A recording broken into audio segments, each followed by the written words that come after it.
Let's solve this question. Find greatest common divisor of the array. So we are given with an integer array num, and we just have to return the GCD, greatest common divisor of the smallest number and the largest number in this array. So let's take a look at how we can find the GCD of two given number first, and then we can proceed on finding the GCD of the smallest and the largest number. Take a look at how we'll find GCD. We'll use Euclid's algorithm to determine the GCD. Let's suppose our two numbers are 14 and 18. So first, let's see how it is done. First, what we need to do is, it doesn't actually matter which number we are dividing with, even if it's smaller or larger. So the basic approach follows like this. So first we'll take this number, and let's say this is A and this is B. First we'll divide 18 by 4. So it will be 16, and we'll note down the remainder. For the next step, what we'll do is, our next A value would become this remainder, and our next B value would become this previous A value, that is 4. So our next step, what we'll do is again divide 4 by 2. It's 4. Here we receive a remainder of 0. Therefore, our GCD will be the last value of A, that is 2. So the GCD of 4 and 18 is 2. On to our question. How we'll find out the GCD of the smallest and the largest element of that? For that, all we have to do is find the smallest, which in here is this 2, the smallest, and the largest element in this array is 10.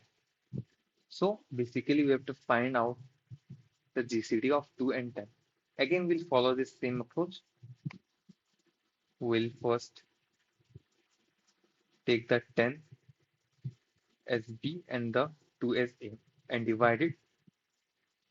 You can see it's dividing, and like the remainder is 0. So the latest value of A is the HCF. We understood the working of Euclid's algorithm. Let's see how we will implement it in a code. So first we'll take this example again. First, what we'll do is we'll initialize with A and B, and we'll have to run a while loop with a condition. Let's see what the condition will be.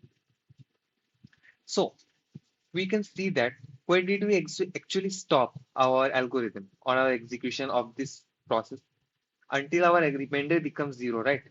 So we'll also use the same approach. We'll take this A value and we'll run the while loop as long as it doesn't become 0. Okay. So our next step is, we'll take a temporary variable and assign A to it.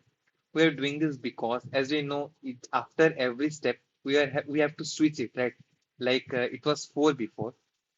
Now the new value of A becomes 2, that is the remainder, and the new value of B becomes the previous value of A. So in order to swap it easily, we are taking this temporary to store it. Then next, what we will do is, see, here our new A value becomes the remainder of this 2 when divided. So we'll do the same here. We'll do B modulo A. So our new value is updated. New A value is updated. Now, for our B value, we need this value, right? That's why we were storing it in temporary. So we'll just assign the temporary to B, and that's all. And it will keep on running and running. And all we have to do is, we just have to return the value of B. Let's try run this implementation as well. So initially, here A, B, or 10. Initially it was 4, 18. Our while, as long as it is true. So first, for the first iteration, our T is A, that is 4. Okay, our next new A value becomes modulo B modulo A, that will be 2, right? And our new B value becomes old value of A, or the value is stored in T, that is the same as the previous value of A. So again, it will be 4. Now, For the next iteration, once while loop is complete, we'll enter into the next iteration. For the next iteration, our temporary will be the same as A, that is 2. Again, we'll update our A, that will be 4 modulo 2, B modulo A. So it will give us 2. Sorry, I mean, it's modular, right? So it will give us 0. And our new B value would be the previous value of A, that is 2. Again, it will move on to our next iteration. Now this time, our while condition won't run because our A has already become 0. So further iteration would not be continued and it will terminate. And after that, it will return the value of B, that is 2. So we got our answer. Let's quickly write down our code. We'll create another function for our GCD implementation. We'll to take two integers, x and y. Sorry, my bad.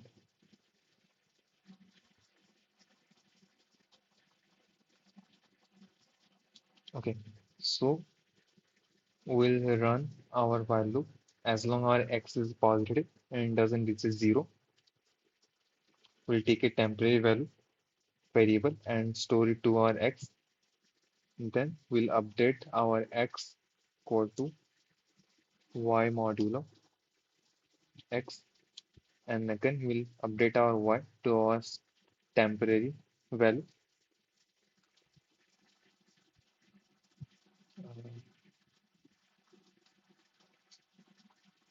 Okay, then we'll just return our y. So we just need to, in this, we just need to find the two values, one smallest and largest, and send it over to the GCD function to find the GCD. Store small code. We'll first initialize with the maximum value of integer,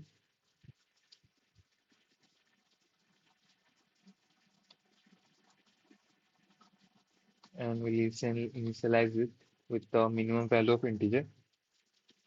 We'll iterate through the array.